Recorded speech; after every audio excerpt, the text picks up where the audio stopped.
Halo Sobat Investor, kembali lagi berjumpa di program The Editorial yang akan membahas tajuk utama pemberitaan yang tersaji di idxchannel.com dan IDX Channel TV bersama saya, M. Faisal, redaktur pelaksana idxchannel.com. Ya Sobat Investor, bagaimana kabar Anda hari ini? Bagaimana pula nasib portofolio Anda sejauh ini? Apakah masih betah berjibaku dengan serangkaian tekanan di pasar? Atau jurus cash is the king justru jadi pilihan yang paling aman? Sobat Investor, pernahkah Anda mendengar tentang taco teori? Tentu saja ini bukan soal ilmu masak sajian setangkup taco yang merupakan makanan khas Meksiko, berupa selembar tortilla yang dilipat dan diisi dengan olahan daging, sayuran, dan saus dengan sensasi rasa yang relatif gurih, segar, dan seringkali cukup pedas.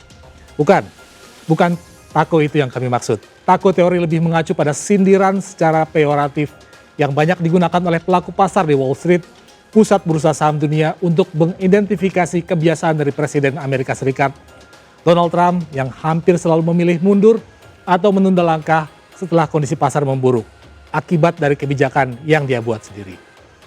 Kebiasaan ini dimaknai pelaku pasar sebagai sebuah sikap pelin-pelan atau inkonsisten yang sayangnya justru kerap dilakukan secara konsisten, sehingga kemudian seorang jurnalis dari Financial Times, Robert Armstrong, dalam sebuah tulisan opininya yang terbit pada 2 Mei 2025 mengambil sebuah kesimpulan yang menunjukkan bahwa Trump selalu menghindar, atau dalam tulisan aslinya disebut sebagai Trump always chicken out, yang kemudian disingkat menjadi akronim bernada sinis TACO. Dan ketika kita berbincang terkait update perkembangan terkini yang tengah terjadi dalam perang AS dan Israel melawan Iran, sejumlah pelaku pasar kembali melihat cukup seringnya aksi pelin-pelan ala TACO teori ini dipraktikkan oleh Trump. Sebut saja soal gertakan yang beberapa kali telah disampaikan oleh Trump, mulai dari bakal segera mengakhiri perang Iran dalam waktu dekat, rencana membombardir Selat Hormuz, hingga ajakan damai yang terus maju mundur. Yang terbaru tentu saja ancaman berdurasi 48 jam yang dilancarkan ke Trump yang mengeklaim bakal membumi hanguskan Iran, bahkan siap melenyapkan negara para bulah tersebut dari muka bumi. Yang pada akhirnya berujung pada aksi gencatan senjata yang diputuskan secara sepihak oleh Trump, seolah sedang menjalin kesepakatan dengan dirinya sendiri. Tak sekedar terhadap Iran, sikap serupa juga kerap dipraktikkan Trump, misalnya saja ketika Trump dengan tiba-tiba mengancam bakal mencaplok Greenland, lalu kemudian mundur teratur ketika tampak munculnya penolakan yang cukup kuat, baik dari Denmark maupun dari negara-negara Eropa lainnya. Secara umum, dalam kacamata awam, aksi yang ditunjukkan oleh Donald Trump ini memang terkesan acak dan cenderung membingungkan. Namun bila dipetakan dalam sudut pandang yang lebih luas, dapat terlihat bahwa pattern yang sama seolah selalu berulang, yang dimulai dengan aksi gertakan yang memantik keriuhan di masyarakat. Mulai dari ancaman perang yang lebih intens, lalu blokade jalur energi, hingga tekanan dari harga minyak, sampai berbagai barang kebutuhan masyarakat yang melonjak tinggi, sehingga otomatis memaksa pasar untuk terus dalam posisi tertekan, hingga berada di ambang toleransi terendah. Jika sudah demikian, maka yang selalu dilakukan Trump adalah menurunkan tensi yang sudah terlalu tinggi dan menggaungkan sinyal deeskalasi yang juga otomatis bakal membuat pasar kembali recovery, seolah-olah serangkaian tekanan dan ancaman tadi bakal segera berakhir. Pada titik ini, posisi harga komoditas dan sejumlah barang kebutuhan di pasar domestik terdorong untuk normal kembali, data tenaga kerja membaik, dan perekonomian juga kembali berangsur pulih. Sebelum kemudian bila dirasa cukup, maka pendekatan ancaman bakal kembali dilakukan. Dengan berbekal asumsi tersebut, maka sejumlah analis dan ekonom global mencoba menyusun peta arsitektur krisis 2026 ke dalam strategi 4 fase yang diyakini bakal memuluskan upaya transfer kekayaan global. Keempat fase tersebut dimulai dengan membangun eskalasi dan ancaman ekstrem sebagai fase pertama. Lalu disusul dengan fase kedua, yaitu menyebar kepanikan dan ekstraksi likuiditas. Kemudian dilanjutkan dengan resolusi sebagai fase ketiga dan ditutup dengan klaim kemenangan yang disampaikan oleh Trump sebagai fase keempat. Dalam siklus tersebut, secara sederhana dapat disimpulkan bahwa fase pertama merupakan momentum yang sengaja diciptakan untuk pelaku pasar dan investor global untuk sejenak keluar dari pasar, karena tekanan bakal terjadi dengan cukup kuat, hingga memaksa pasar berada di level terendah yang bisa ditolerir.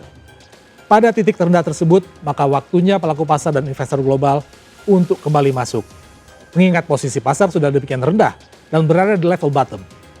Kemudian fase ketiga merupakan momentum bagi pasar untuk melakukan recovery, sehingga secara perlahan harga juga bakal kembali terdongkrak ke posisi awal, dan bahkan memungkinkan untuk melaju lebih tinggi lagi, hingga kemudian berakhir pada fase keempat.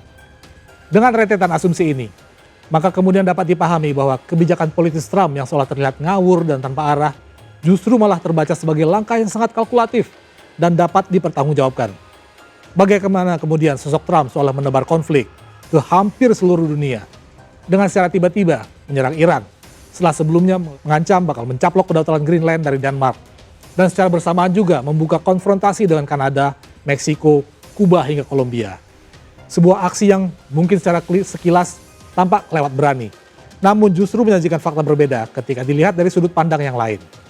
Misalnya saja, dengan kondisi yang ada saat ini, di mana situasi di kawasan Timur Tengah yang tengah kacau, maka otomatis sedikitnya 20% pasokan minyak dunia bakal terhenti. Sementara di lain pihak, pasokan makanan, energi, dan pupuk dari Amerika Utara sudah lebih dulu didominasi oleh AS. Sehingga dalam kondisi terdesak, negara-negara Eropa dan Asia secara tidak langsung dipaksa untuk bergantung pada pasokan dari AS. Di lain pihak, selain stok yang di depan mata bakal laris manis, posisi dolar AS sebagai mata uang utama dunia juga bakal kembali menguat, lantaran posisinya yang semakin dibutuhkan oleh negara-negara lain di dunia.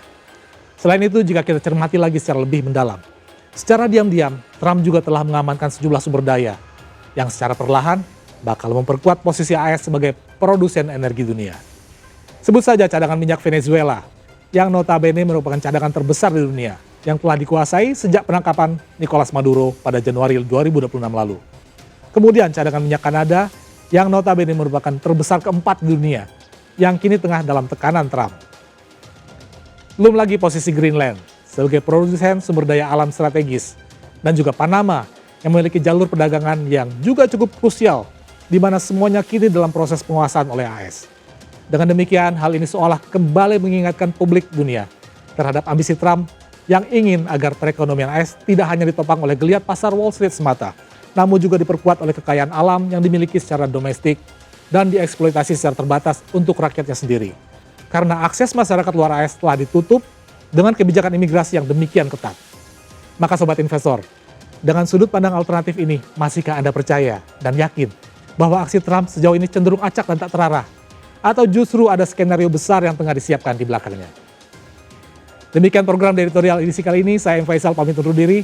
Pantau terus berita ekonomi, bisnis, dan pasar modal hanya di IDX Channel TV, idxchannel.com, dan media sosial IDX Channel.